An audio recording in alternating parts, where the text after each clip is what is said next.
সাহেব রহমতুল্লাহ আলাই অনেক বড় আশেকে রাসূল আল্লাহ পাকের ওলি ছিলেন। ওনার স্ত্রী মারা যাওয়ার পর তিনি সর্বপ্রথম যে কাজটা করলেন, তার ছেলে মাওলানা মাজহার সাহেব ওনাকে বললেন, তোমার মায়ের পাসপোর্টটা নিয়ে আসো। পাসপোর্ট আনা হলো। তিনি ভিতরে যে ছবি লাগানো ছিল ওটা ছিঁড়ে ফেললেন। যে এতদিন তিনি জীবিত ছিলেন, তার পাসপোর্টের প্রয়োজন ছিল, এখন তো তিনি মরে গেছেন, তার পাসপোর্টের প্রয়োজন নাই, এজন্য আমি ছবিটা ছিঁড়ে ফেললাম। আল্লাহওয়ালারা এই সমস্ত বিষয় এত গুরুত্ব দেন, কিন্তু আমরা এই বিষয় আমাদের কাছে একদম মামুলি। আল্লাহ পাক আমাদের সবাইকে তওবা করার তৌফিক দান করেন, ছবির ফিতনা থেকে বাঁচার তৌফিক দান করেন। কোনো মানুষ এমনও রয়েছে মোবাইলের ভিতরে 1000, 2000, 3000 ছবি, আরও বেশি। বহু মানুষ তো 4-5 হাজার ছবি আছে ফেসবুকে, বিভিন্ন জায়গায় সেভ করে রাখে। কি উপায় হবে?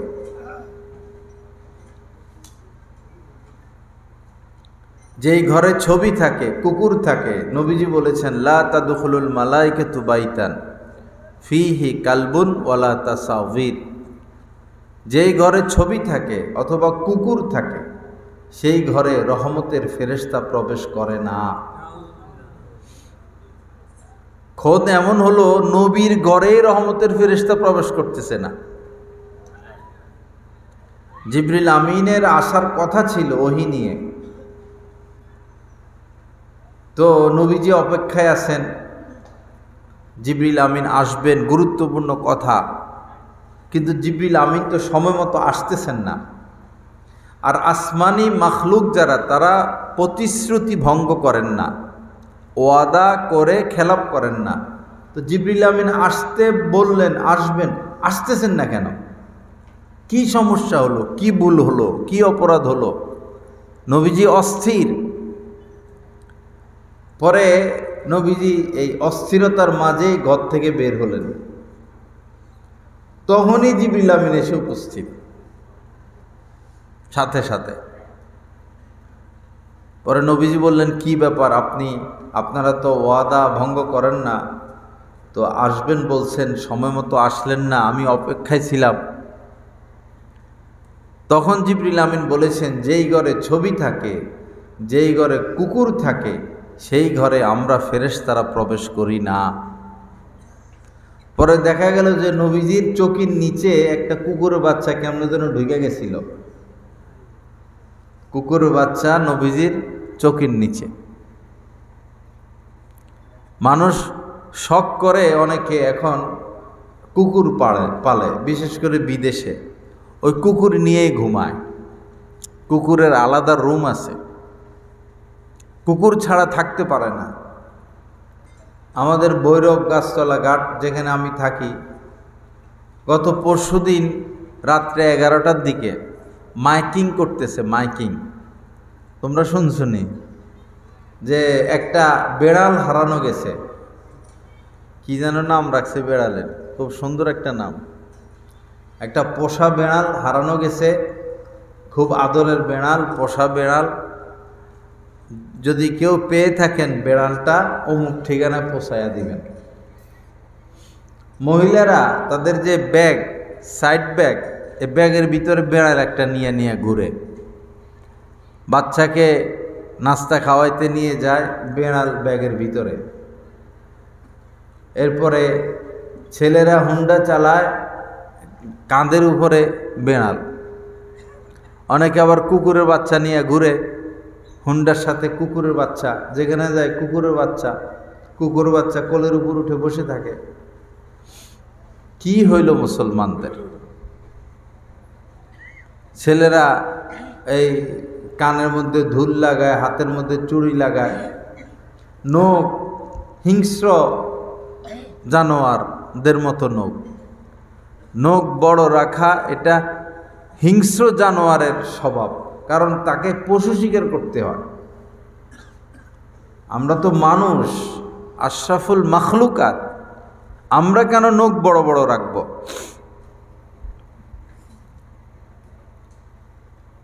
বোঝা যাচ্ছে না কেন আমাদের এই অবনতি, কেন আমরা পিছনের দিকে যাচ্ছি। অনেক দেশ গ্রামের ভাইরা বুঝে না, জানে না, মা মারা গেছেন, বাবা মারা গেছেন, মোহব্বতে মায়ের ছবি বাবার ছবি ওয়ালের মধ্যে ঝুলিয়ে রাখে। বিভিন্ন অফিসের মধ্যে নিজের মাথার উপরে নিজের বাবার ছবি। তো তারা মনে করে যে এটা আমার বাবার প্রতি আমার ভালোবাসা, আমার মোহব্বত। ভাই, ভালোবাসা মোহব্বত তো অন্তরের বিষয়। আপনি প্রতিদিন আপনার আব্বার জন্য একবার সূরা ইয়াসিন তেলাওয়াত করেন না, আপনার আব্বা 10 খতম কোরআনের সওয়াব পাবে। সেই কাজটা করেন। ছবি ঝুলে রাখলে আপনার আব্বা তো কিছু পাবে না।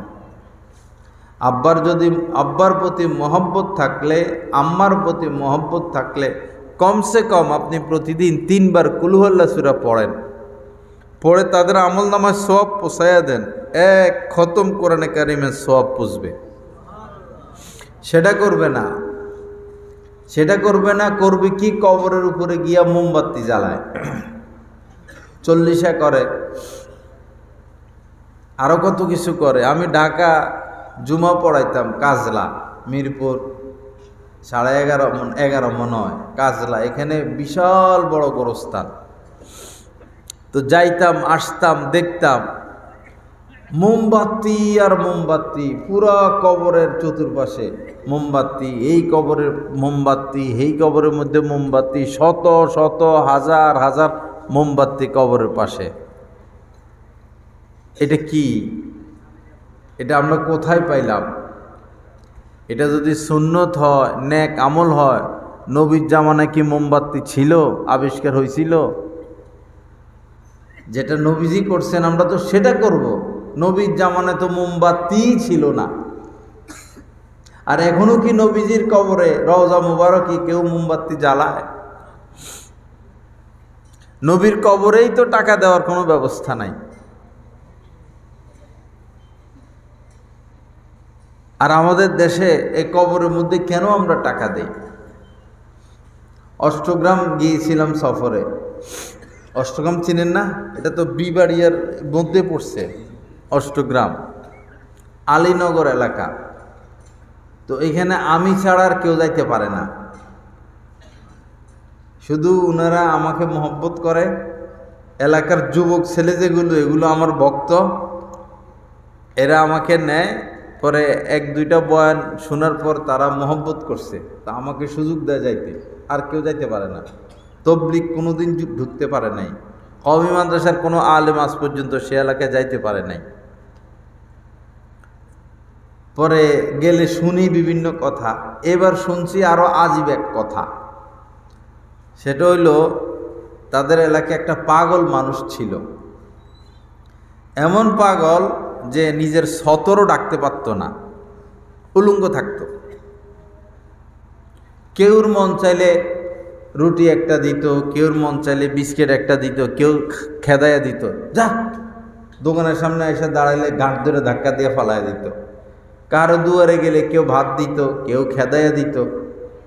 এই না কোনো সম্মান, না কোনো দাম, না মোহব্বত, না শ্রদ্ধা। পাগল তো, ল্যাংটা থাকে পাগল। এই পরে এই লোকটা মারা গেল। মারা যাওয়ার পরে এখন তার দাম লাখ লাখ লাখ লাখ টাকা হয়ে গেছে। দাম কয় লাখ টাকা হয়ে গেছে? লাখ লাখ টাকা হয়ে গেছে। কবর দিল, মাজার করলো, বড় বড় পতাকা ঝুলাইয়া দিল। পরে এমন অবস্থা হয়েছে, তার নাম, যেটা সম্ভবত তার নাম মানিক শাহ না কি যেন নাম তার। তো মানুষ আল্লাহর নামের জিকির করে না, লা ইলাহা ইল্লাল্লাহ অথবা আল্লাহ আল্লাহ অথবা সুবহানাল্লাহ, এগুলো। এখন ওই এলাকার বেশ কিছু মানুষ ওই কবরের চতুর্পাশে বসে মানিক শাহ মানিক শাহ মানিক শাহ মানিক শাহ মানিক শাহ মানিক শাহ জিকির করে। আল্লাহ বলছেন উযকুরু রব্বাকুম, তোমরা তোমাদের রবের জিকির করো। এখন কার জিকির চলতেছে? মানিক শাহ, মানিক ঘন্টা ঘন্টা ব্যাপী মানিক শাহর জিকির। আল্লাহ পাক সহি বুঝ দান করেন। অনেক পিছনে চলে যাচ্ছি আমরা। জ্ঞান বিজ্ঞান তো বাড়তেছে, কিন্তু ধর্মীয় অনুভূতি নষ্ট হয়ে যাচ্ছে। আল্লাহ পাক আমাদের সবাইকে মাফ করে দেন। আল্লাহ পাক সহি বুঝ দান করেন। আল্লাহ পাক আমাদেরকে হেদায়েত দান করেন। যুবক বাবা যারা আছো এবং মেয়েরা যারা আছো, হাতের নখ ছোট রাখবা। সপ্তাহে একদিন হাতের নখ কাটা সুন্নত। সপ্তাহে একদিন শুক্রবারে হাতের নখ কাটার নিয়ম হলো ডান হাতের এই শাহাদাত আঙ্গুল থেকে শুরু করবেন, কনিষ্ঠায় শেষ। এরপরে বাম হাতের কনিষ্ঠা শুরু, বিদ্যাতে শেষ। এরপরে ডাইন হাতের বিদ্যা। এটা বোঝার জন্য সহজ সিস্টেম হলো মুনাজাত দেই না আমরা?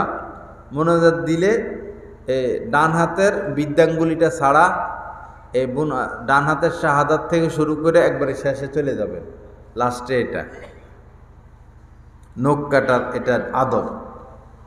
সপ্তাহে একবার নখ কাটা। নখ বড় যাদেরকে দেখা যায় ঘৃণা লাগে, ছেলে ফেলে আছে এই বড় বড় নখ, একবারেই দেখতে ঘৃণা লাগে। ভাই কুকুরের নখ বড়, বেড়ালের নখ বড়, শিয়ালের নখ বড়, হিংস্র জন্তু জানোয়ারের নখ বড়। তারা তো নিজেদের নখটা কাটতেও পারে না, আর এটা তাদের শিকারের একটা ব্যবস্থা। আমি মুমিন মুসলমান, আমি কেন নখ বড় রাখব? অনেক ভাইরা আছে এই অপরিষ্কার থাকে, শরীরের যে সমস্ত পশম পরিষ্কার রাখতে হয়, অবাঞ্ছিত পশম, এগুলো পরিষ্কার করে না। একদম খবিসের মতো দেখা যায়, জামা খুললে ঘৃণা আসে। এরকম করতে নাই। সপ্তাহে একবার বগল পরিষ্কার করা, নাভির নিচ পরিষ্কার করা। আবার কিছু ভাই আছে মোষ এমন রাখে যে ঠোঁটের উপরে চলে আসে। এই মোষ ঠোঁটের উপরে চলে আসলে এটা মাকরু হয়ে যায়, তখন কেটে ফেলতে হবে। মোষ রাখার নিয়ম হলো এটা, এই যে সমান কেচি দিয়ে কেটে রাখা। আর দাড়ি 3 দিক থেকে এক মুষ্টি, এদিক থেকে এক মুষ্টি, এদিক থেকে এক মুষ্টি, এদিক থেকে এক মুষ্টি, 3 দিক থেকে এক মুষ্টির পরে আবার কেটে ফেলা। কিছু ভাইরা আছে আবার দাড়ি এত লম্বা করে, করতে করতে নাভির নিচে চলে যায়। এটাও না, এটাও না। এক মুষ্টির পর এভাবে ধরা, এরপরে কেটে ফেলা। উপরেরটার দাড়ি নাই, এক মুষ্টি পর্যন্ত দাড়ি। হযরত আব্দুল্লাহ ইবনে ওমর রাদিয়াল্লাহু তাআলা আনহু এভাবে কেটে ফেলতেন। সুন্নতের মধ্যে সুন্দর, সুন্নতের বাহিরে গেলে এটার মধ্যে আর সৌন্দর্যতা নাই। আল্লাহ তৌফিক দান করেন। আবার দাড়ি শুধু রাখলেই হবে না, নবীজি দাড়ি আঁচড়াইতেন, তেল দিতেন। দাড়িতে কি দেওয়া? তেল দেওয়া। দাড়ি আঁচড়ানো, দাড়ি পরিপাটি রাখা। অনেক আছে বাচ্চা দাড়ি কেটে ফেলে, বাচ্চা দাড়ি, এটা এই ঠোঁটের নিচে এটা একবার কেটে ফেলে। না, এই বাচ্চা দাড়ি কাটা যাবে না। বাচ্চা দাড়ি এটাও দাড়ি, হয়তো ডিস্টার্ব হয় মাঝে মধ্যে, মুখের ভিতরে চলে যায়। আপনার ছোট বাচ্চার আঙ্গুলটা, ছোট আঙ্গুলটা যদি আপনার মুখের ভিতরে চলে যায়, আপনি বিরক্ত মনে করেন? তো এটা তো আপনার শরীরের একটা অঙ্গই, ছোট দাড়ি, এটাকে কেন কাটবেন? ছোট দাড়িও না কাটা। দাড়ি আঁচড়ানো, পরিপাটি রাখা, চুল আঁচড়ানো, পরিপাটি থাকা। নবীজি ঘরে থাকতেন বা সফরে যাইতেন, সেই 1450 বছর আগের কথা বলতেছি। নবীজির সাথে চিরুনি থাকতো, আয়না থাকতো। বলেন না সুবহানাল্লাহ। সেই 1450 বছর আগে চিরুনি খুঁজে পাওয়া যাইতো নাকি? না আয়না খুঁজে পাওয়া যাইতো? কত দুর্লভ ছিল ওই জামানায় চিরুনি আর আয়না। কিন্তু মহান নবী সফরেও আর বাড়িতে থাকলে মাথার পাশে বালিশের কাছে চিরুনি রাখতেন, আয়না রাখতেন। এরপরে মেসওয়াক থাকতো নবীজির সাথে। এরপরে এই মেসওয়াক, এরপরে হ্যাঁ আরো কি কি রাখতেন? 5টা জিনিস রাখতেন। খুশবু রাখতেন। নবীজির ঘাম হচ্ছে পৃথিবীর সেরা খুশবু। নবীজির ঘাম মোবারক সেরা খুশবু। যখন ওহী নাজিল হইতো তো নবীজি ঘামাইয়া যাইতেন। ওহী অনেক ভারী। উটের উপরে বসা অবস্থায় যদি নবীজির উপরে ওহী নাজিল হইতো তো উট বসে যাইতো, সহ্য করতে পারতো না। নবীজি মাঝে মধ্যে আম্মাজান আয়েশা সিদ্দিকা রাদিয়াল্লাহু তাআলা আনহার কোলে শোয়া থাকতেন। তো ওই সময় মাঝে মধ্যে ওহী নাজিল হইতো।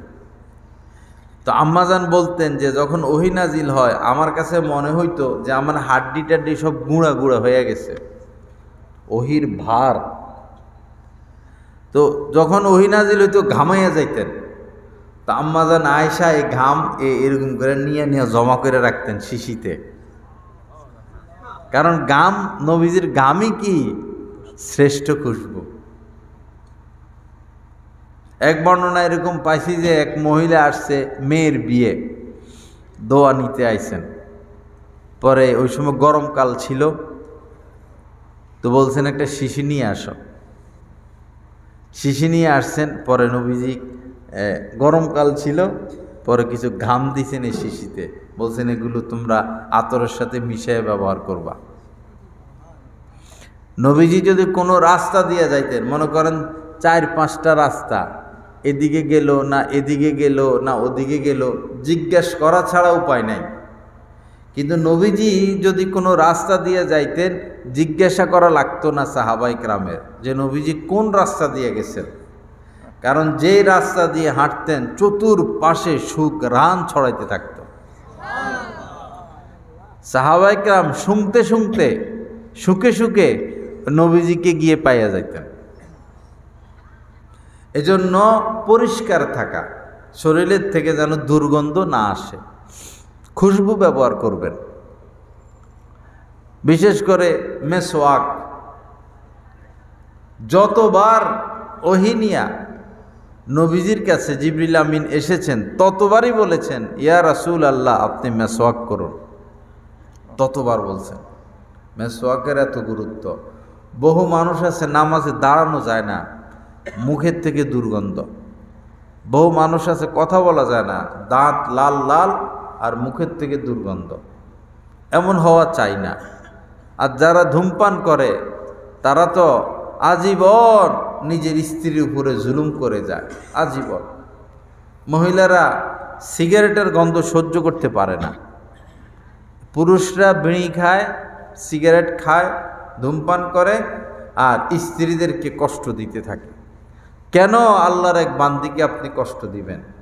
সে তো কষ্ট করার জন্য আপনার বাড়িতে আসে নাই, শান্তির আশায় এসেছিল। শান্তির আশায় সে এসেছে। আজ আপনি তাকে এই বিড়ি সিগারেট খেয়ে খেয়ে আপনার স্ত্রীকে কষ্ট দিচ্ছেন। আপনি একটু ভাবুন, আপনার মেয়েটাও তো সিগারেটের গন্ধ সহ্য করতে পারে না। তো আপনার মেয়েটাকে বিবাহ দিলেন, আপনার জামাতাটা সিগারেট খাক, এটাকে আপনি পছন্দ করেন? এখানে যারা আছেন আপনাদের মেয়ে আছে কি না? আপনাদের মেয়ের জামাই সিগারেট খাক, এটা আপনারা কেউ চান? কেন? মেয়েটার কষ্ট হবে। এখানে যারা আছি আমাদের বোন আছে না? বোন আছে। আমাদের ভগ্নিপতি সিগারেট খাক আর আমাদের বোন কষ্ট পাক, মাথা ব্যথা করুক, এটা আমরা কেউ চাই? তাহলে আমরা নিজেরা কিভাবে সিগারেট খাবো? নিজেরা কিভাবে ধূমপান করব? আমার ঘরে আমার স্ত্রী যে, সে তো কাহারো না কাহারো মেয়ে, কাহারো না কাহারো বোন, তাদেরকে কিভাবে আমরা কষ্ট দিব? স্ত্রীকে কষ্ট দেওয়া যাবে না। ইস্তাসু বিন নিসাই খাইর, নবীজি বলেছেন, আমাদেরকে বলেছেন, আমরা যারা স্বামী আমাদেরকে বলছেন, এই স্বামীরা তোমাদের স্ত্রীদের ক্ষেত্রে একটা নসিহত শুনো। কি? যে তাদের সাথে ভালো আচরণ করো। কি আচরণ করতে কইছে? ভালো আচরণ। তারা কষ্ট দিবে, তারা কষ্ট দিবে, তাদের কষ্ট আজীবন মেনে নিতে হবে। কারণ হইল আল্লাহ পাক তাদেরকে বাঁকা হাট দ্বারা তৈরি করছেন। কি দ্বারা? বাঁকা হাট দ্বারা। আদম আলাইহিস সালামকে তো মাটি দিয়া বানাইছেন। পরে আদম আলাইহিস সালাম একা একা জান্নাতে কি করবেন? অশান্তি, সময় কাটে না। তো উনি ঘুমাইছেন, এই বাম পাজরের একটা হাড় খুলে নিয়ে দেখবেন আমাদের একটা কম আছে, এই পাজরের থেকে এই পাজরে হাড় একটা কম আছে। বাম পাজরের একটা হাড় খুলে নিয়ে, এই হাড়টা বেশি বাঁকা, এটা দিয়া হযরত হাওয়া আলাইহিস সালামকে বানাইছেন। এর দ্বারা ইঙ্গিত, যেহেতু বাঁকা হাট দ্বারা বানাইছেন, স্ত্রী কোনোদিন সোজা হবে না, কোনোদিন সোজা হবে না। আবার নবীজি এটাও বলছেন, বেশি সোজা করতে চাইবা ভাঙ্গে যাইব, তার মানে তালাক হয়ে যাবে। আবার যদি ছাইড়া দাও, এই বাঁকা এটা আস্তে আস্তে আস্তে আস্তে আরো কি হবে? বাঁকা হবে। এজন্য ইস্তাসু বিন নিসাই খাইর, স্ত্রীদের সাথে ভালো আচরণ করো। আল্লাহ আমাদেরকে তৌফিক দান করেন। আবার স্ত্রীরাও স্বামীকে বোঝা উচিত। নবীজি বলেছেন, নেককার স্ত্রী কারা? নেককার স্ত্রী। প্রথমে নেককার স্ত্রীর মর্যাদাটা বলি। আমি খুতবা পড়ি নাই শুরুতে, বারবার খুতবার কথা মনে পড়তেছে। নাহমাদুহু ওয়া নুসাল্লি আলা রাসূলিহিল কারীম, আম্মা বাদ। খুতবা না পড়লে বরকত হয় না। তো নেককার স্ত্রীর মর্যাদা কি? নবীজি বলেছেন, আদ-দুনিয়া কুল্লুহা মাতা। এই পৃথিবীতে আল্লাহ পাক যত কিছু সৃষ্টি করছেন, আকাশ জমিন, চাঁদ সূরজ, এই মাছ, এই মুরগি, এই ফলমূল, এই ফুল, নদী নালা, খাল বিল, যা কিছু সৃষ্টি করেছেন সব নিয়ামত আর নিয়ামত, নিয়ামত আর নিয়ামত। আর দুনিয়া কুল্লুহা মাতা, অখায়রু মাতাঈদ দুনিয়া আল মারআতুস সালিহা। আর এই হাজার হাজার নিয়ামতের মধ্যে শ্রেষ্ঠতম নিয়ামত হচ্ছে একজন নেককার স্ত্রী। বলেন সুবহানাল্লাহ। শ্রেষ্ঠতম নিয়ামত হচ্ছে যে নেককার স্ত্রী পায়, এই বেটা তো দুনিয়াতে জান্নাত পেয়ে গেছে। আর যার স্ত্রী হলো দাজ্জাল, যার স্ত্রী কি? দাজ্জাল মার্কা, তারা জাহান্নামে যাওয়ার দরকার নাই, দুনিয়ায় জাহান্নাম হয়ে গেছে। এজন্য আল্লাহর কাছে নেককার স্ত্রী চাওয়া। রব্বানা হাবলানা মিন আজওয়াজিনা, আল্লাহ নিজে দোয়া শিখেছেন। ও যুররিয়াতিনা কুররাতা আয়ুনিউ ওয়াজআলনা, আল্লাহ এমন স্ত্রী দেন, এমন সন্তান দেন যেন আমাদের চক্ষু শীতল হয়ে যায়, কলিজা ঠান্ডা হয়ে যায়। তো নেককার স্ত্রী হচ্ছে শ্রেষ্ঠ নিয়ামত। এখন নেককার স্ত্রীকে অন্য হাদিসে নবীজি বলেন, ইযা নাযারা ইলাইহা সাররাতহু, স্বামী যখন স্ত্রীর দিকে তাকাবে, স্ত্রী স্বামীকে খুশি করে দিবে। স্ত্রী তো বোঝা দরকার স্বামী আমার দিকে এখন কি জন্য তাকাইছে। স্ত্রী এটা বুঝে নিতে হবে, যে জন্য তাকাইছে স্বামীর সেই চাহিদা স্ত্রী পুরা করে স্বামীকে খুশি করে দিবে। ওয়া ইযা আমারাহা আতাআতহু, স্বামী যখন স্ত্রীকে কোনো নির্দেশ দিবে, এক গ্লাস পানি নিয়ে আসো, বা আজকে সকালবেলা রুটি বানাও, ফ্যানটা চালু করে দাও, মাথায় একটু তেল দিয়ে দাও, স্বামী যখন স্ত্রীকে কোনো নির্দেশ দিবে স্ত্রী সেটা মেনে নিবে। ওয়া ইযা গাবা আনহা হাফিজাতহু, আর স্বামী যখন স্ত্রীকে রেখে দূরে কোথাও যাবে, ঢাকায় গেল, বিদেশে গেল, স্ত্রী নিজের সতীত্বেরও হেফাজত করবে, স্বামীর মালেরও হেফাজত করবে। যেই নারীর মধ্যে এই 3 গুণ পাওয়া যাবে সে নারী হচ্ছে নেককার নারী, আবেদা সলেহা। এরা সোজা জান্নাতে চলে যাবে, সোজা। এখন নারীরা গরম হয়ে যেতে পারে যে স্বামীরা শুধু আমাদেরকে নির্দেশ দিবে আর আমরা শুধু নির্দেশ মানব, শুধু তাদের সেবা করব, তাদেরকে রাজি খুশি রাখবো, আর আমাদের কোনো কাম নাই। ভাই, আমাদের সবার কাম হলো ইবাদত, আল্লাহর সন্তুষ্টি। সবার কাম কি? ইবাদত করা, আল্লাহর সন্তুষ্টি। অমা খলাকতুল জিন্না ওয়াল ইনস ইল্লা লিয়াবুদুন। ইবাদতের জন্য আল্লাহ আমাদেরকে সৃষ্টি করছেন। স্বামীর খেদমতি হচ্ছে স্ত্রীর ইবাদত, স্বামীর খেদমতি হচ্ছে স্ত্রীর ইবাদত। কেননা নবীজি বলেছেন আইয়ুমা ইমরাতিন হামজাটা পড়ে যাবে আর কি, মিলাইতে পারতেছি না। আইয়ু মামরাতিন, হ্যাঁ, আইয়ু মামরাতিন মাতাত। কোন স্ত্রী যদি এমতো অবস্থায় মারা যায়, ওয়া যাওজুহা আনহা রাদিন, যে তার স্বামী তার উপর সন্তুষ্ট ছিল, নবীজি বলেন দাখালাতিল জান্নাত, কোনো কথা নাই, এই মহিলা এক দৌড়ে জান্নাতে ঢুকে যাবে, সোজা জান্নাতে।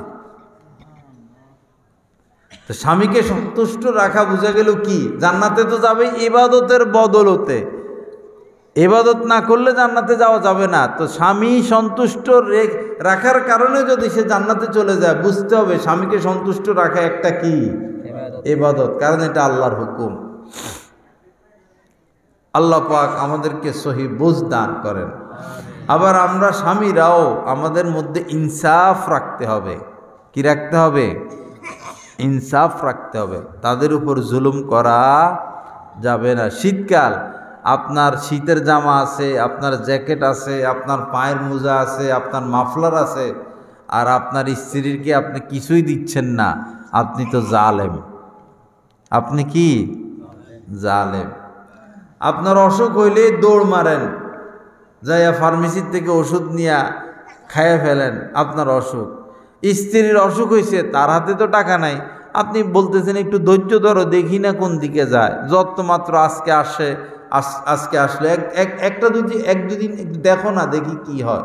কাজ দিতে দিতে যান শেষ, আচ্ছা আদা দিয়ে চা দিয়ে খাও, দেখা যাক না কি হয়। নিজের হইলে সাথে সাথে ফার্মেসি, আর স্ত্রীর হইলে কি করো? ধৈর্য। ওই সময় বাইজিদ বোস্তামি হয়ে যায়, স্ত্রীরে ওয়াজ করে ধৈর্য ধরো, ধৈর্য ধরো, ধৈর্য ধরো। এই মার্কা স্বামী হলো শয়তান মার্কা স্বামী। এরা কি মার্কা স্বামী? শয়তান মার্কা স্বামী। বরং আপনি আপনার চেয়ে আপনার স্ত্রীকে বেশি প্রাধান্য দিবেন। স্ত্রীর উচিত সে নিজের থেকে স্বামীকে বেশি প্রাধান্য দিবে। দোনোজনকে প্রাধান্য দেওয়ার চেষ্টা করবেন, তখন আপনাদের মধ্যে ভালোবাসা সৃষ্টি হবে, মায়া সৃষ্টি হবে। আর যে স্বামী স্ত্রীর পরস্পরের মধ্যে যত ভালোবাসা, যত মায়া, আল্লাহ পাকের কাছে তত বেশি ভালো লাগে। যে স্বামী স্ত্রীর মধ্যে মিল মোহাম্মত বেশি, এই স্বামী স্ত্রীর প্রতি আল্লাহ পাক বেশি খুশি। আমার বান্দাবান্দি সুখে আছে, শান্তিতে আছে। আল্লাহ পাক সহি বোঝ দান করেন, মিল মিশ মোহাব্বত নসিব করেন। এমন নির্দেশ না দেওয়া যে তার দ্বারা মানা কষ্ট হয়ে যায়। যেমন দেশ গ্রামে মহিলাদেরকে দিয়ে গরুর ঘাস কাটায়, গরু পালায়, গরুর গোবর পরিষ্কার করে সকালে, খের কাটায়, খেরনি বলে, গরু পালায় না। গরু পালা এটা নারীর কাজ না, এটা আপনি পুরুষের কাজ। গরুর দুধ দহন করা এটা মহিলা মানুষ, এটা তার কাজ না, এটা আপনার কাজ। নারীদের কাজ আল্লাহ ভাগ করে দিছেন, পুরুষদের কাজও আল্লাহ ভাগ করে দিছেন। পুরুষদের কাজ সব, নারীদের কাজ শুধু 2টা। আল মারআতু রাইআতুন আলা বাইতি যাওজিহা ওয়া ওয়ালাদিহি। নারীর কাজ 2টা শুধু, স্বামীর ধন সম্পদ ঘর টর গোছায় রাখা, দেখাশোনা করা, আর সন্তান পালন করা। আর সব পুরুষের। হাত্তাকে আপনার স্ত্রী যদি এসে বলে যে আমি ভাতটা রাঁধতে পারবো না, আপনি ইসলামের দৃষ্টিতে তাকে কিছুই বলতে পারবেন না, কারণ ভাত রান্না করা আপনার দায়িত্বে। কি বলেন হুজুর? রান্না স্ত্রীর দায়িত্বে না। স্ত্রী যদি বলে আমি ঘরটা ঝাড়ু দিতে পারবো না, শরীয়তের দৃষ্টিকোণ থেকে তাকে আপনি কিছু বলতে পারবেন না, এটা আপনার দায়িত্বে। তার দায়িত্ব কি? তার দায়িত্ব হলো আপনাকে শুধু আনন্দ দেওয়া। স্ত্রীর দায়িত্ব কি? স্বামীকে খুশি রাখা, স্বামীকে আনন্দ দেওয়া, স্বামীকে শান্তি দেওয়া। সে সেজে গুজে থাকবে, সে রানীর মতো চলবে। এটা ইসলাম নারীদেরকে এই মর্যাদা দিয়েছেন। বুঝছেন না কথা?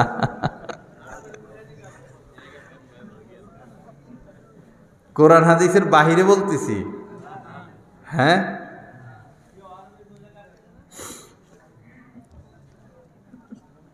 কোরআনের কি আয়াত দেখেন। আপনাদের স্বামীরটাও কমু, একটু ধৈর্য ধরেন, একটা শেষ করে আসি, আপনাদেরটাও বলবো। কোরআনের একটু ধৈর্য ধরেন, ওদেরটা শেষ করি। কোরআনে কারিমের মধ্যে আল্লাহ পাক বলেছেন ওয়া আশিরুহুন্না বিল মারুফ। আশিরু মানে জীবনযাপন করো, হুন্না মানে স্ত্রীদের সাথে, বিল মারুফ সর্বোচ্চ শিষ্টাচার, সর্বোচ্চ আখলাক চরিত্রের মাধ্যমে, অর্থাৎ সর্বোচ্চ ভালো ব্যবহারের সাথে জীবনযাপন করো। কাদের সাথে? তোমাদের স্ত্রীদের সাথে। আল্লাহ পাক জাল্লা জালালু আমাদের সবাইকে আমাদের স্ত্রীদের সাথে ভালো আচরণের তৌফিক দান করেন। হযরত মাওলানা আশরাফ আলী থানভী রহমতুল্লাহ আলাইহি সুন্দর একটা ঘটনা বর্ণনা করছেন। এক কৃষক মানুষ খেতে কাজ করে, তো রৌদ্রে থাকে, মাথা গরম, আবার পেটে থাকে ক্ষুধা। দিনভর হাল চাষ কইরা বাড়িতে আসছে, বাদ দাও তো বই বাদ দিছে, তরকারি দিছে। বেচারি মহিলা তরকারির মধ্যে এক ফোঁটা লবণও দেয় নাই। এখন খাইতে কি ভালো লাগবো? এক তো বেচারার মাথা গরম, বুড়া মানুষ, কাজ করে আইছে, মেজাজ খারাপ, পেটে ক্ষুধা, আবার তেলে তরকারিতে দেয় নাই লবণ। এখন সে শুধু এদিকে তাকায়, হেদিকে তাকায়, পিছনে তাকায়, ডাইনে তাকায়। স্বামী স্ত্রী তো সামনে, বলতেছে স্বামী আপনার কি লাগবে আমাকে বলেন, আমি আইনা দিই। আসলে তো সে খুঁজতেছে হেটা, লাঠি খুঁজতেছে, লাঠি মানে আজকে শরীরে হাড্ডি একটাও রাখবো না।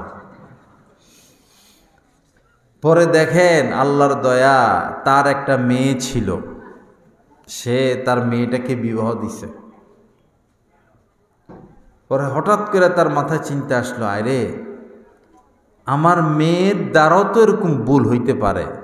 যদি এমন হইল আমার মেয়েই তরকারিতে লবণ দিল না, তা আমি তো এটাই কামনা করব যে আমার জামাতা আমার মেয়েটাকে মাফ করে দেখ। আমি তো এটা কামনা করব না আমার জামাতা আমার মেয়েকে মারো, এটা তো আমি কামনা করি না। আমি তো এটাই চাই আমার জামাতা আমার মেয়ের ভুলটা মাফ করে দেখ। যাক, আমিও মাফ করে দিলাম। তো বেচারা একদিন মারা গেল। মারা যাওয়ার পরে তো আল্লাহ পাক তার নাজাত পাওয়ার মতো কোনো আমল নাই তার। কৃষক মানুষ, সে নিরাশ, সে ধরা খেয়ে যাবে।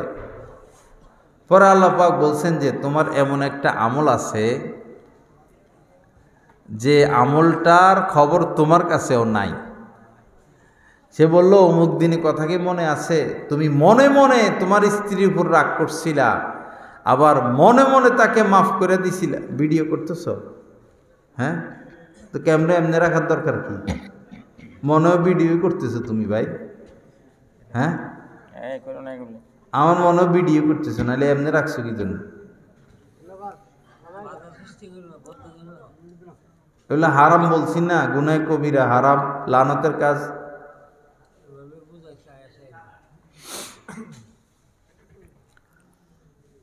আল্লাহ পাক বললেন, মনে মনে তুমি রাগ করছো, মনে মনে মাফ করে দিছ, দুনিয়ার কেউ জানে না। তোমার আমলটা আমার বহুত পছন্দ হয়েছে, তুমি আমার বান্দিরে মাফ করে দিছ, আজ এই উসিলায় তোমাকে আমি মাফ করে দিলাম। সোজা জান্নাতে চলে গেছে। আল্লাহ পাক আমাদের সবাইকে আমাদের স্ত্রীদের সাথে ভালো আচরণের তৌফিক দান করেন। পাশাপাশি যারা আমরা মা বোন আছি, দুই কারণে স্ত্রীদেরকে শাস্তি দেওয়ার অনুমতি ইসলাম দিছে। দুই কারণে। এক হলো যদি তারা সাজগোজ না করে, সেজেগুজে না থাকে। মহিলারা সাধারণত সেজেগুজে থাকে না।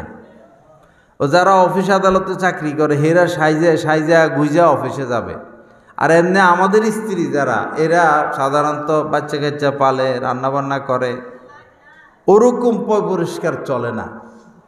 তো কোনো মহিলা যদি স্বামীর রুচি মোতাবেক পরিষ্কার না থাকে, সেজেগুজে না থাকে, তখন স্বামীকে কিছু শাস্তি দেওয়ার অনুমতি নবীজি দিছেন। আরেকটা অনুমতি দিছেন, যদি সে স্বামীর শয্যা গ্রহণ না করে, অসম্মতি পেশ করে, তখনও শাস্তি দেওয়ার অনুমতি দিছেন। হাদিস শরীফের মধ্যে এসেছে, ইযা দাআর রাজুলু যাওজাতাহু লিহাজাতিহি, স্বামী যদি নিজের কোনো প্রয়োজনে তার স্ত্রীকে ডাকে, ফালতাতিহি ওয়া ইন কানাত আলা তান্নুর, স্ত্রী রান্নাবান্নার মতো গুরুত্বপূর্ণ কাজেও যদি ব্যস্ত থাকে, নবীজি বলেন যা হওয়ার হোক, তোমার স্বামীটাকে তুমি সাড়া দাও। সুবহানাল্লাহ।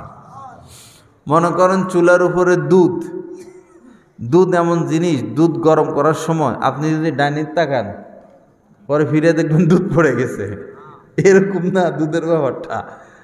বা রুটি দিছেন, তো রুটি তো দাঁড়াইয়ে থাকতে হয়, একটু পরে পরে উল্টাইতে হয়, নাহলে পোড়া যায়। তো এই রান্নাবান্নার বিষয়টা গুরুত্বপূর্ণ। নবীজি বলতেছেন, এরকম গুরুত্বপূর্ণ কাজেও যদি থাকো যে রান্নার ক্ষতি হবে, রান্নার ক্ষতি হলে হোক, স্বামী ডাকছেন, এখন স্বামীর ডাকে তুমি সাড়া দাও। ফালতাতিহি ওয়া ইন কানাত আলা তান্নুর, স্বামীর আনুগত্য। আল্লাহ পাক আমাদের মা বোনদেরকে স্বামীর খেদমত করার তৌফিক দান করেন।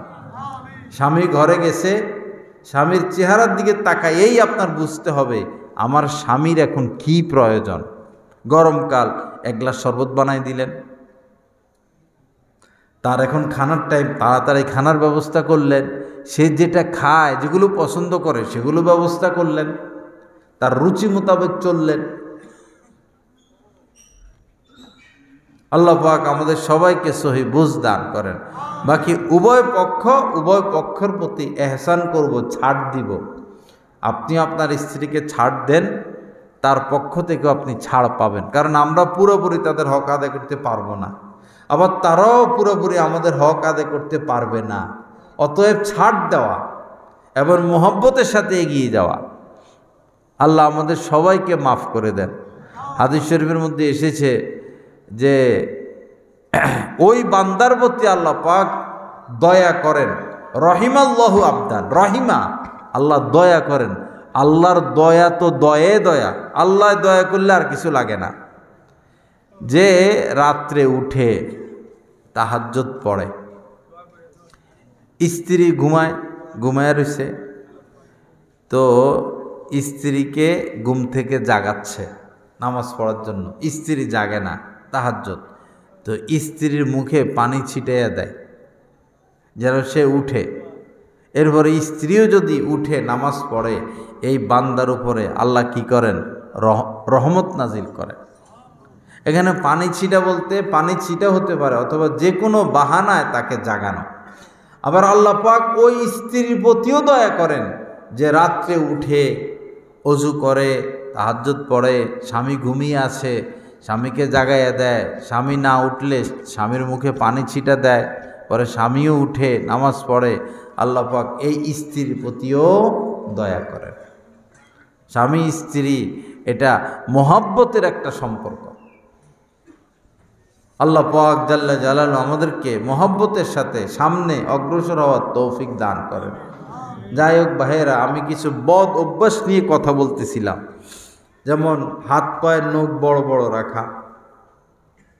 অনেকে আছে আমরা দেখি যে মাথা আশ্রায় না, মাথা আশ্রায় না, দাড়ি আশ্রায় না, এগুলো ঠিক না। শরীরের থেকে দুর্গন্ধ আসে, এটা ঠিক না।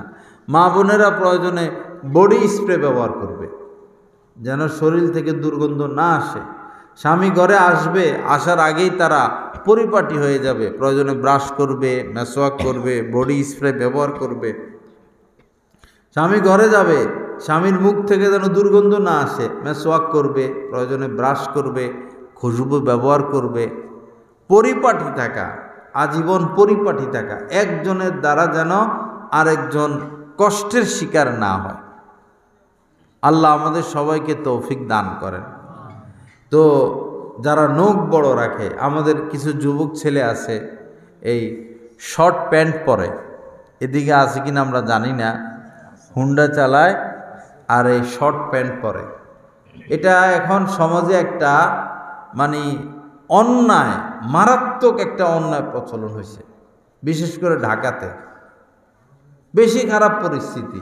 এমনকি 50-60 বছরের বুড়া বুড়া বেটারা এই শর্ট প্যান্ট পরা সকালবেলায় করে, ব্যায়াম করে। মানে লজ্জা আমাদের থেকে বিদায় নিতেছে। তার নাতি হয়ে গেছে, সে এখনো শর্ট প্যান্ট পরে, হাফ প্যান্ট পরে, উড়াদুড়া। যারা এইভাবে শর্ট প্যান্ট পরে, এদের আমল নামা 24 ঘন্টা যতক্ষণে শর্ট প্যান্ট পরে থাকবে, সতর দেখায় রাখবে, ততক্ষণ তাদের আমল নামা কবিরা গুনাহ লেখা হইতে থাকে। কত সহ্য করবে একজন মানুষ পাপ। এরপরে আরো গুরুত্বপূর্ণ কথা হইল, তার মা তার দিকে তাকাইতে পারবে না, কারণ সে তো এখন ল্যাংটা, সতর খোলা। মাও যদি এই ছেলেটার দিকে তাকায়, মায়েরও কবিরা গুনাহ হবে। বাবাও যদি এই শর্ট প্যান্ট পরা ছেলেটার দিকে তাকায়, বাবারও কবিরা গুনাহ হবে। হুন্ডা চালায় যাইতেছে বা দোকানে বসে রয়েছে, আড্ডা দিচ্ছে, আপনারা তার সাথে বসা, বারবার তার এই সতরের দিকে চোখ যায়, আপনাদেরও কবিরা গুনাহ হচ্ছে। এজন্য আমার যুবক ভাইয়েরা, আল্লাহ রস্তে এই কাজটা করো না। সমাজের মধ্যে একটা অন্যায় প্রচলন করো না, এটাকে দাফন করে দাও। এটা লজ্জা, এটা বেহায়া, এটা অশ্লীল। এরপরে বিভিন্ন জায়গায় সিনেমার পোস্টার লাগাইয়া রাখে, সিনেমার পোস্টার, একদম খারাপ খারাপ নগ্ন ছবি। এই ছবিগুলো 3 বছরের বাচ্চা দেখে, 10 বছরের বাচ্চা দেখে, বুড়া দেখে, জোয়ান দেখে। এটা যে মুসলমানের সমাজ, এটা যে ইসলামের সমাজ, কোনোভাবে বোঝার উপায় নাই। এজন্য যারা এলাকার ময়মুরব্বী আছেন, মেম্বার সাহেব আছেন বা চেয়ারম্যান আছেন বা সরকারের লোক যারা আছেন, তারা বলবেন যে আমার এলাকায় এই উলঙ্গ কোনো ছবি লাগাইতে পারবা না। মেম্বার সাহেবের এটা বলার অধিকার আছে, চেয়ারম্যানের বলার অধিকার আছে। যদি মেম্বার চেয়ারম্যান এটা না করে, তারা তো পোস্টারগুলো তাদের নিজেদের জায়গায় লাগায় না, লাগায় সরকারি ফিলারে, ওয়ালে। তো সে তো একটা অন্যায় করলো। আপনি একটা ন্যায়ের কাজ করবেন, এটা ছিঁড়ে ফেলবেন। সে করছে অন্যায়, আপনি করবেন কি ন্যায়। বহু জায়গায় মানুষ মসজিদ থেকে নামাজ পড়ে বাইর হবে, মসজিদ থেকে বাইর হইলে যেখানে চোখ যায় সেখানে সিনেমার পোস্টার। এটা তো মুসলমানদের দেশ, এখানে কেন এত অশ্লীলতা হবে? আল্লাহ সহি বুঝ দান করেন, আল্লাহ আমাদেরকে হেদায়েত দান করেন, আল্লাহ আমাদেরকে সুন্দর একটা সমাজ দান করেন। মেয়েরা, এই মেয়েদের যে কি হলো, এই গায়ে কাপড় রাখতে চায় না, বিশেষ করে বুক ডেকে রাখতে চায় না। একটা মেয়ে মানুষ, তার তো নিরাপত্তার দরকার আছে। সে তো তার শরীরটা ঢেকে রাখবে, বুকটা ঢেকে রাখবে, চুলগুলো ঢেকে রাখবে। কেমন যেন তাদের মধ্যে একটা নেশা, নিজের অঙ্গ প্রত্যঙ্গ মানুষকে দেখানো। যার ভিতরে ঈমান আছে, যার ভিতরে আল্লাহর ভয় আছে, সে তো এটা করতে পারে না, সে তো পর্দার ভিতর থেকে বের হবে না। এই সমাজে যে সমস্ত মেয়েরা এমন করে, এরা আমাদেরই মেয়ে, আমাদেরই বোন, আমরা শাসন করব, আমরা তাদেরকে বুঝাবো, ঘর থেকে বের হবা, পর্দার সাথে বের হও, নিজের শরীর ঢেকে রাখো, সমাজ খারাপ, ছেলেপেলে খারাপ, একটা বিপদ হইতে পারে, একটা বিপদ আসতে পারে। ঢাকা উত্তরা একটা ঘটনা ঘটছিল অনেক বছর আগে। একটা মেয়ে, ধনী লোকের মেয়ে, বেশি উৎপাত করে আর কি, ভার্সিটিতে পড়ে, এলাকার প্রভাবশালী, কখনো শর্ট প্যান্ট পরে বাইর হয়, কখনো কিছুই নেই গায়ে, এই উল্টা পাল্টা চলাফেরা, অশ্লীল। পরে পোলাভাইনগুলো দেখে, পরে প্ল্যান প্রোগ্রাম কইরা পোলাভাইনে এলাকার একদিন সুযোগ মতো ধইরা একবারে নিয়ে গেছে মাইক্রোতে উঠাইয়া। মেয়ের বাপ তো পাগল হয়ে গেছে, খুঁজতে খুঁজতে কই আর খুঁজব, যারা নিচে প্ল্যান করে নিছে, নিয়া 6 দিন রাখছে মেয়েকে তাদের কাছে। যা হওয়ার তো হয়েছে, দর্শনের শিকার অবশ্যই হয়েছে সে। 6 দিন পর আবার রাত্রে আয়না বাড়ির সামনে নামাইয়া তারা চলে গেছে। পরে আর এই মেয়ে এখন আর ঘর থেকে বাইরে হয় না। পরে অনেক দিন পরে এখন বোরকা পরে বাইর হয়, বোরকা পরে বাইরে। পরে পোলাপাইন বলে যে, কি হাজি সাহেব, 6 দিনেই হজ শেষ হয়ে গেছে আপনার? কি কয় হাজি সাহেব, 6 দিনে আপনার হজ শেষ হয়ে গেছে? সীমা লঙ্ঘন করতে নাই। ওয়ালা তা'তাদু, তোমরা সীমা লঙ্ঘন করো না, কেউই কোনো সাইড থেকে সীমা লঙ্ঘন না করি। যেই ছেলেরা এত জোরে হুন্ডা চালায়, আরও কি একটা বদবুদ আওয়াজ বাইর করছে, হুন্ডার মধ্যে আলাদা লাগা, এটা রাস্তা দিয়ে যাবে, এমন বদবুদ আওয়াজ যে আপনি বাধ্য হবেন তারে দেখতে এবং আপনি বিরক্ত হবেন। কিন্তু এটা হেদের কাছে কি লাগে? মজা লাগে। এরকম ঠ্যাটের করে, মানে কি একটা বিকট শব্দ করে হুন্ডা চালাইয়া যায়, এরকম করে 80, 120 প্রতিদিন হুন্ডা অ্যাক্সিডেন্ট হইয়া জায়গায় মারা যাইতেছে। যেই ছেলেগুলো সীমা লঙ্ঘন করে, বেশি টান দেয়, 3টা উঠে 4টা উঠে, এরা এদের জীবনকে শেষ করে দেয়। কিশোরগঞ্জের রোডে একটা ছেলে এই হুন্ডা অ্যাক্সিডেন্ট হয়েছে। পরে সবাই বলতেছে যে সে মারা গেলে ভালো, এমন অ্যাক্সিডেন্ট, কিন্তু সে মারা যাচ্ছে না আর কি। মাথা ভাঙ্গা গেছে, দোনো হাত ভাঙ্গা গেছে, দোনো পা ভাঙ্গা গেছে, হাড্ডি মাড্ডি, কয়টা চিকিৎসা করবে ডাক্তারে, সর্বঙ্গ আঘাত, তার সে চিকিৎসার অনুপযুক্ত, কিন্তু সে মারাও যাচ্ছে না। অল্প কিছুদিন আগে আমাদের মাদ্রাসার সামনের একটা ছেলে হুন্ডা অ্যাক্সিডেন্ট হয়েছে। পরে এই ড্রাইভার মরে নাই, পিছনের 2টা আঘাতপ্রাপ্ত হয়েছে। এই ছেলেটা ছোট ছিল, পরে ওই জায়গায় সে 2 ঘন্টা পড়েছিল, অথচ বাড়ির সামনে, ঠিকানাও নাই, কেউ চিনে না। পরে জানাজানি হয়েছে, পরে কিছুক্ষণের মধ্যে মারা গেছে। সীমা লঙ্ঘন করতে নাই, বাচ্চাদেরকে হুন্ডা কিনে না দেওয়া, আর হুন্ডা চালাইতে হইলেই সরকারি আইনটা মানা, হেলমেট পরতে হবে। সরকারি আইন এমন যে চালায় সেও হেলমেট পরতে হবে, আর পিছনে যে বসে তাকেও হেলমেট পরতে হবে। আর হেলমেট পরলে অ্যাক্সিডেন্ট হইলেও তাও ছোটোখাটো অ্যাক্সিডেন্ট, মাথায় আঘাত লাগে না, বেঁচে যায়। আল্লাহ পাক সহি বোঝ দান করেন। আল্লাহ পাক সীমা লঙ্ঘন থেকে আমাদেরকে বাঁচার তৌফিক দান করেন। মাশাআল্লাহ, আপনার আমিনের আওয়াজ তো আরশে আজিম পর্যন্ত মাশাআল্লাহ পৌঁছে গেছে। তো কোনো লাইনে সীমা লঙ্ঘন না করা। ওয়ালা তা'তাদু ইন্নাহু লা ইউহিব্বুল মু'তাদিন, কেননা আল্লাহ পাক সীমা লঙ্ঘনকারীদেরকে পছন্দ করেন না।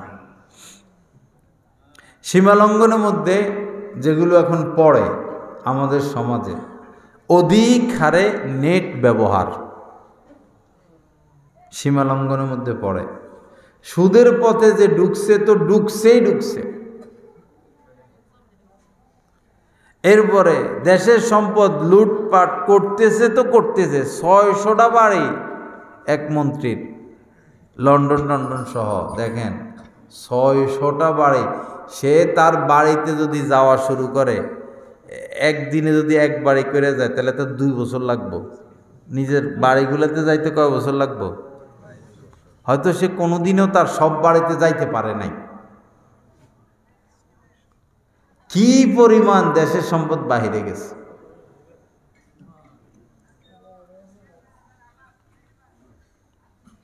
এই দেশ 12 আউলিয়ার দেশ, শাহজালাল রহমতুল্লাহ আলাইহির দেশ, হাফিজি হুজুরের দেশ, ফখরে বাঙ্গাল তাজুল ইসলাম রহমতুল্লাহ আলাইহির দেশ, হাজার হাজার হাফেজ আলেমের দেশ, যার কারণে এই দেশ এখনো চলতেছে। না হলে আরো আগে দেউলিয়া হয়ে গেল, বহু আগে দেউলিয়া হয়ে গেল। আমেরিকার থেকেও যদি এত সম্পদ বাহির হইতো, আমেরিকায় দেউলিয়া হয়ে যেত। এজন্য বাবা, সীমা লঙ্ঘন ঠিক না। যারা সুদের পথে লিপ্ত হয়ে গেছেন বাবারা, এটা আগুন, সুদ আগুন। আপনি সুদের পথে হেঁটে যত হাজার কোটি টাকার মালিক হন না কেন, আল্লাহ পাক চ্যালেঞ্জ করে দিয়েছেন, তোমার এই সম্পদকে আমি নিশ্চিহ্ন করেই ছাড়ব। ইয়ামহাকুল্লাহুর রিবা ওয়া ইউরবিস সাদাকাত। আল্লাহ পাক বলেন যে তিনি সুদকে নিশ্চিহ্ন করবেনই করবেন এবং সদকাকে তিনি বাড়াইয়া দিবেন। সুদ থেকে বাঁচার চেষ্টা করি। উনি অসুস্থ হইলে এখান থেকে নিয়ে গেলেন ওনাকে। লা ইলাহা ইল্লাল্লাহ। হাদিস শরীফের মধ্যে এসেছে যে লা ইয়াদখুলুল জান্নাতা লাহমুন নাবাতা মিনাস সুহতি। যে লোক বড় হয়, হৃষ্টপুষ্ট হয়, শরীরে রক্ত মাংস বাড়ে সুদ খেয়ে খেয়ে, এই শরীর জান্নাতে প্রবেশ করবে না। কঠিন অবস্থা। এজন্য আল্লাহ রস্তে ভাইরা সুদমুক্ত হয়ে যায়।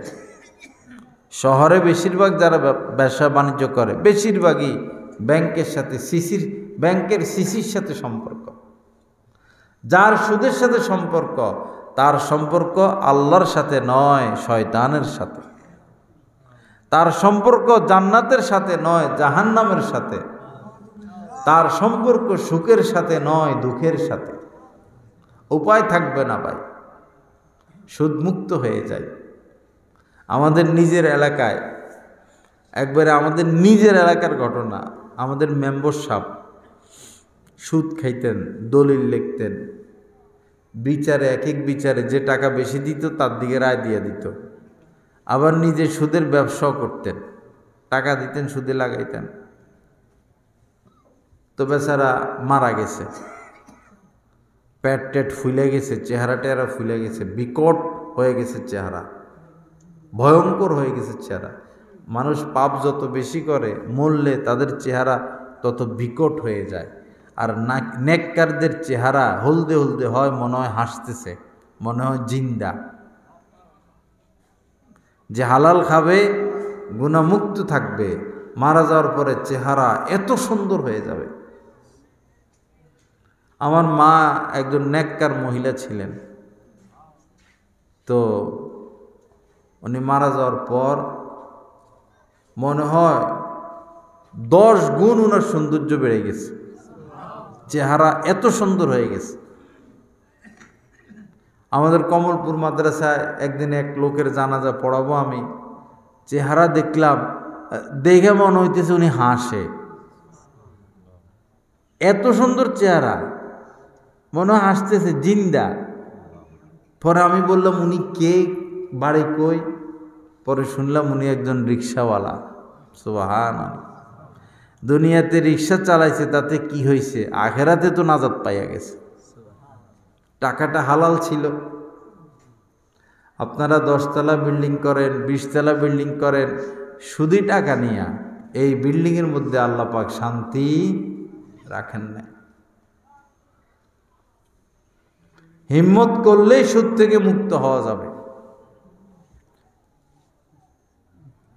1 দিরহাম সুদ কেউ যদি জেনে শুনে খায়, 1 দিরহাম রূপার, মনে করেন বাংলাদেশের বোঝার জন্য 1 টাকা, 1 দিরহাম সুদ কেউ যদি বুঝে শুনে খায়, তো হাদিসের মধ্যে এসেছে 36 বার জিনা করার চেয়েও বড় পাপ 1 দিরহাম সুদ যদি কেউ খায়। অথচ যারা সুদের সাথে লিপ্ত, এরকম বহু মানুষ আছে, হাজী সাহেব, মসজিদ কমিটির লোক, দিনদার, তারা জিনা করবে না কিন্তু সুদ খেয়ে যাচ্ছে।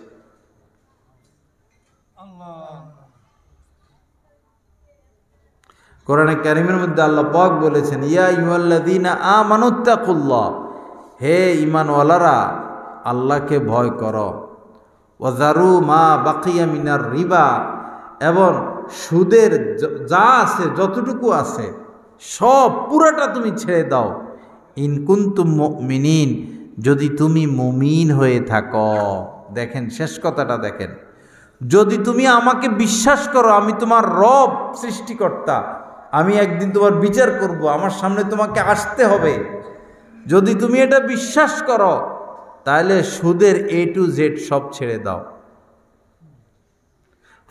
ফাইল্লাম তাফআলু, যদি সুদ না ছাড়ো, ফাযানু বিহারবিম মিনাল্লাহি ওয়া রাসূলি, তো প্রস্তুতি নাও আল্লাহ এবং তার রাসূলের সাথে যুদ্ধের।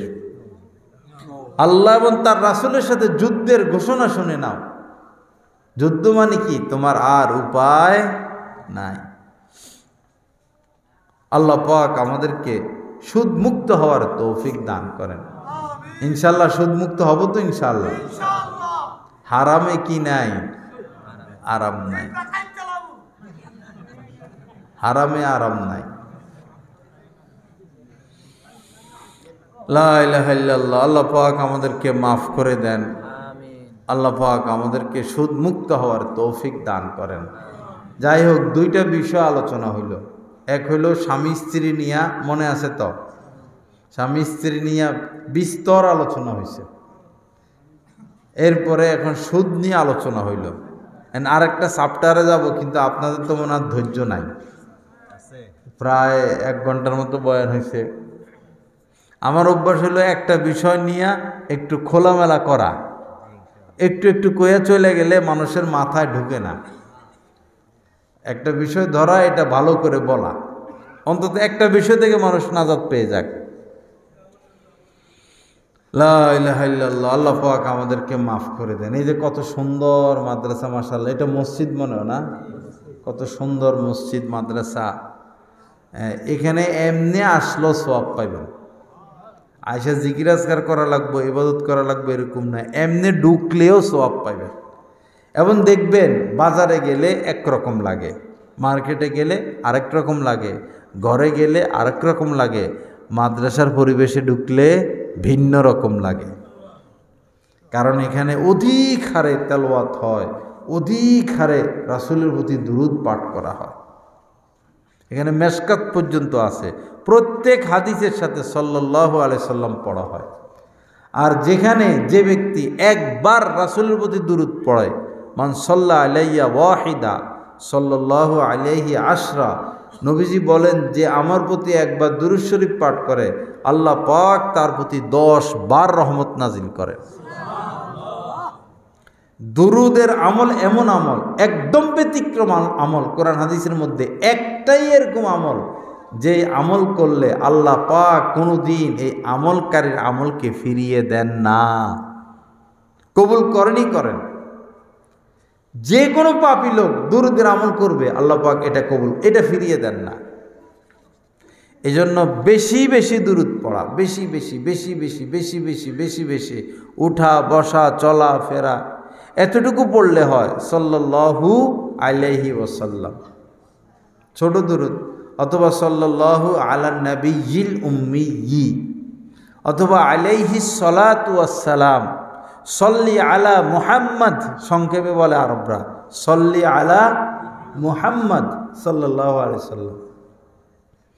জীবনে একবার হইলেও দুরূদ পড়া ওয়াজিব। আর যেখানে নবীজির নাম আসে সাথে সাথে নবীজির নাম আসলে প্রথমবার দুরূদ পড়া ওয়াজিব। একই বৈঠকে বারবার আসলে পরবর্তীতে পড়া মুস্তাহাব।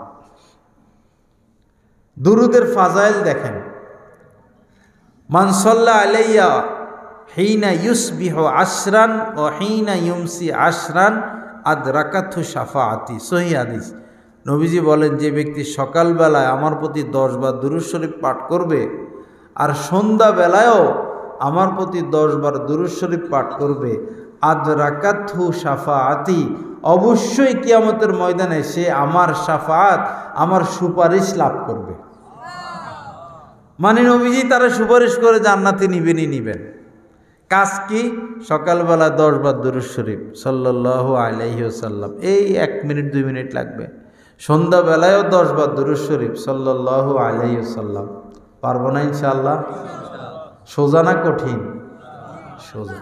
এই আমলটা করবো তো ইনশাআল্লাহ। সকালবেলা 10 বার দুরূদ শরীফ, সন্ধ্যাবেলায় মাগরিব পড়ে 10 বার পড়ে ফেলবেন, ফজর পড়ে 10 বার পড়ে ফেলবেন, ফজিলতটা হয়ে গেল। আমল ছোট কিন্তু ফজিলত অনেক অনেক অনেক বেশি, অনেক অনেক বেশি। লা ইলাহা ইল্লাল্লাহ। আল্লাহ পাক আমাদের সবাইকে মাফ করে দেন, আল্লাহ পাক সহিহ বোঝ দান করেন। যাই হোক, কথা আমি শেষ করে দিচ্ছি। শেষের কথাগুলো হলো যে যুবক ভাইরা যারা আছো এবং আমরা যারা টাচ মোবাইল ব্যবহার করি, বাবা এই টাচ মোবাইলের পাপ থেকে বেঁচে থাকি। বাইতুল মুকাররমের সম্মানিত খতিব, বাংলাদেশের শ্রেষ্ঠ বড় আলেম হযরত মাওলানা মুফতি আব্দুল মালিক দামাত বারাকাতুহুম, তিনি বলেন যে যারা টাচ মোবাইল ব্যবহার করেন, আপনি আপনার কথাটা একটু ভাবুন। আপনার চোখ কি হেফাজতে আছে? আপনার কান কি হেফাজতে আছে? অর্থাৎ যারা এই ফেসবুক, টিকটক, ইউটিউব এগুলো ব্যবহার করবে, সাধারণত তাদের চোখ হেফাজতে থাকে না, কান হেফাজতে থাকে না, দিল হেফাজতে থাকে না। আর চোখ, কান, দিল কি জিনিস? ইন্না সামআ ওয়াল বাসারা ওয়াল ফুয়াদ। ইন্না সামআ, নিশ্চয় কান, ওয়াল বাসারা এ চক্ষু, ওয়াল ফুয়াদ এ অন্তর, কুল্লু উলাইকা কানা আনহু মাসউলা, এই অঙ্গ প্রত্যঙ্গগুলোর দ্বারা আমরা কে কি করি এই ব্যাপারে আমাদেরকে হিসাব দিতে হবে কিয়ামতের ময়দানে। আল্লাহ রস্তে অশ্লীলতা থেকে নিজেকে বাঁচাই, ভিন নারীর দিকে না তাকাই, মোবাইলেও না, রাস্তাঘাটেও না। আমরা যারা পুরুষ, আমরা চোখের হেফাজত করব, ভিন নারীর দিকে তাকাবো না। যারা মহিলা, আপনারা ভিন পুরুষের থেকে নজর হেফাজত করবেন। কুল্লিল মুমিনাত ইয়াগদুদনা মিন আবসারিহিন্না, আল্লাহ পাক বলেন, হে নবী আপনি মুমিনা নারীদেরকে বলুন তারাও যেন পর পুরুষ থেকে তাদের নজরকে হেফাজত করে। চাস্তো ভাইয়ের দিকে তাকানো যাবে না, দেবরের দিকে তাকানো যাবে না, স্বামী, শ্বশুর, 14 জন মাহারাম পুরুষ ব্যতীত আর কোনো পুরুষকে দেখা যাবে না। হারাম, গুনাহ কবিরা, লানতের কাজ। আল্লাহ আমাদেরকে মাফ করেন, আল্লাহ পাক গুনাহমুক্ত থাকার তৌফিক দান করেন। যারা এখানে উপস্থিত হয়েছেন সবার প্রতি অনুরোধ, নজরকে হেফাজত করবেন, নজরকে হেফাজত করবেন, হালাল খাবেন, সুন্নত মোতাবেক চলবেন। আর এই বিবাড়িয়া আলেম ওলামার ঘাঁটি, আলেম ওলামার ঘাঁটি। বড় বড় আল্লাহর ওলিরা এই বিবাড়িয়ার জমিনের নিচে শুয়ে আছে, এখনো জীবিত আছে বড় বড় আলেম ওলামা। যাকে আপনার ভালো লাগে তার সাথে সম্পর্ক রাখবেন। এই মাদ্রাসায় অনেক ওস্তাদ আছেন, মোহতামিম সাহেব আছেন, অনেক ওস্তাদ আছেন। যাকে আপনার ভালো লাগে তার সাথে সকাল বিকেল দেখা করবেন, একটু বসবেন, চা পানি করবেন। এই যে আলেমদের সাথে দেখা সাক্ষাৎ করবেন, উঠা বসা করবেন, এর দ্বারা আপনার আমল সুন্দর হবে, আপনার ইসলাহ হবে, আপনি দিন শিখতে পারবেন, আপনি সোজা জান্নাতে চলে যেতে পারবেন। আলেমদের সাথে উঠা বসা ব্যতীত সাধারণ মানুষের দিন শিখার কোনো রাস্তা নাই। আপনার মসজিদের ইমাম সাহেব, ওনার তাকওয়া আছে, তোহারাত আছে, বস তার সাথে উঠা বসা করবেন, চলাফেরা করবেন। আসর থেকে মাগরিব কাজ নাই, ইমাম সাহেবের সাথে এসে বসে থাকবেন। মাগরিব থেকে কাজ নাই, ইমাম সাহেবের কাছে এসে বসে থাকবেন। দোকানে বসে থেকে লাভ কি? চায়ের দোকানে বসে থেকে লাভ কি? গিবত, শেকায়েত, গান বাজনা, আজে বাজে সকল কথা। আলেমদের সাথে উঠা বসা করবেন। আল জালিসুস সালেহ খায়রুম মিনাল ওয়াহদা। নবীজি বলেছেন, একা একা থাকার চেয়ে কোনো নেককার সাথে থাকা উত্তম। আল জালিসুস সালেহ খায়রুম মিনাল ওয়াহদা। আর খারাপ লোকের সাথে থাকার চেয়ে একা একা থাকা উত্তম। এজন্য বাবারা, আল্লাহওয়ালা নেককার আলেম ওলামাদের সাথে সম্পর্ক বাড়ান, তাদের সাথে উঠা বসা করেন। এটা আপনার দুনিয়ারও নাজাতের বিষয়, আখেরাতেরও নাজাতের বিষয়। পারলে তাদের হাতে বায়াত হয়ে যাবেন। কোনো আল্লাহওয়ালা যদি পান, বায়াত হয়ে যাবেন, বায়াত হওয়া সুন্নত। এরপরে ইসলাহি সম্পর্ক রাখবেন, যে আমি তো মিথ্যা কথা বলি, আমি তো কুচিন্তা করি, আমার ভিতরে হিংসা, আমার এই সমস্যা সেই সমস্যা। এই আত্মিক চিকিৎসাগুলো তাদের থেকে নেবেন। আল্লাহওয়ালারা রুহের ডাক্তার, রুহানি ডাক্তার। আল্লাহ পাক জাল্লা জালালু আমাদেরকে মাফ করে দেন। আল্লাহ পাক আমাদেরকে এই কথাগুলোর উপর আমলের তৌফিক দান করেন। অযথা কথা কম বলার চেষ্টা করব। অযথা কথা, আলতু ফালতু কথা, বিনা প্রয়োজনীয় কথা। হাসিনার এই হয়েছে, খালেদার এই হয়েছে, ডক্টর ইউনুসের এই হয়েছে, এই বুশের এই হয়েছে, সাদ্দামের এই হয়েছে, বাইডেনের এই হয়েছে। দুনিয়ার আদার ব্যাপারেই জাহাজের খবর রাখে। কি দরকার ভাই? আপনি আপনার রবের খবর রাখেন আর আপনার কবরের খবর রাখেন। আমি এই মুহূর্তে মারা গেলে আমি নাজাত পাবো কিনা, এই চিন্তা করেই তো মুমিনের সময় নাই। যে এখন আমি মারা গেলে আমি নাজাত পাবো কিনা, কত মানুষ আমার কাছে পাবে, আমি কত মানুষের কাছে পাবো। নামাজ রয়ে গেছে, রোজা রয়ে গেছে, ইবাদত বন্দিগি করি নাই, যা করছি কবুল হয়েছি কি হয় নাই, জীবনে পাপের কোনো শেষ নাই, নিজের নাজাতেরই তো ফিকির নাই। এই চিন্তা, এই খবর ওই খবর, দুনিয়ার ধান্দাবাজি। দরকার কি ভাই? আল্লাহর সাথে সুসম্পর্ক বাড়াই, আল্লাহর বন্ধু হই, আল্লাহর ওলি হই, আল্লাহর সাথে সম্পর্ক বাড়াই, তাআল্লুক মা আল্লাহ হাসিল করি। আল্লাহ পাক জাল্লা জালালু আমাদের সবাইকে মাফ করে দেন।